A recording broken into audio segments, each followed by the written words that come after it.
ہم تمہیں خوشخبری دینے آئے ہیں کہ تم ان باطل چیزوں سے کنارہ کر کے زندہ خدا کی طرف رجوع لاؤ۔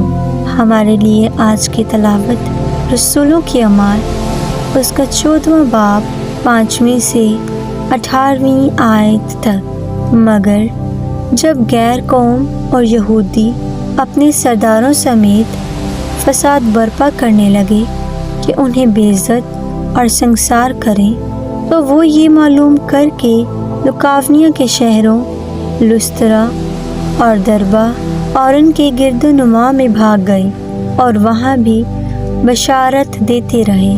اور لسترا میں ایک شخص بیٹھا تھا جس کے پاؤں کمزور تھے، وہ پیدائشی لنگڑا تھا اور کبھی نہ چلا تھا۔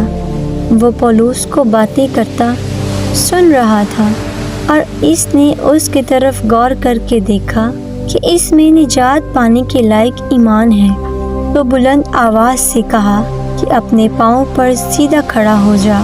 بس وہ اچھل کر چلنے پھرنے لگا۔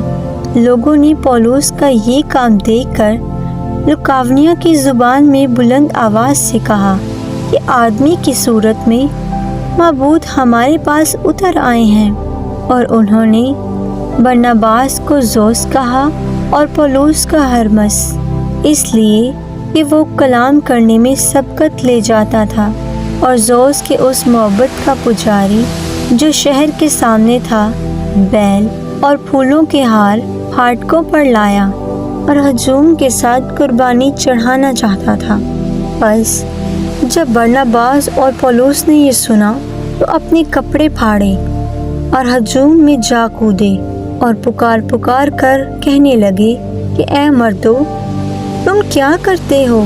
ہم بھی تمہاری طرح فنا پذیر انسان ہیں، اور ہم تم میں یہ منادی کرتے ہیں کہ ان باطل چیزوں سے کنارہ کر کے اس زندہ خدا کی طرف رجوع لاؤ جس نے آسمان اور زمین اور سمندر اور جو کچھ ان میں ہے خلق کیا۔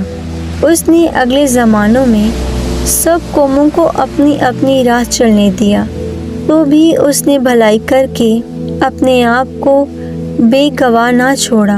چنانچہ اس نے آسمان سے بارش اور خوشگوار موسم عطا کیے، اور تمہیں خوراک کی فراوانی اور دل کی خوشی بخشی۔ یہ باتیں کہہ کر بھی ہجوم کو بمشکل روکا کہ ان کے لیے قربانی نہ گزرانے۔ پاک کلام کے پڑھے اور سنے جانے پر خدا کی برکت ہو۔ خدا کا شکر ہو۔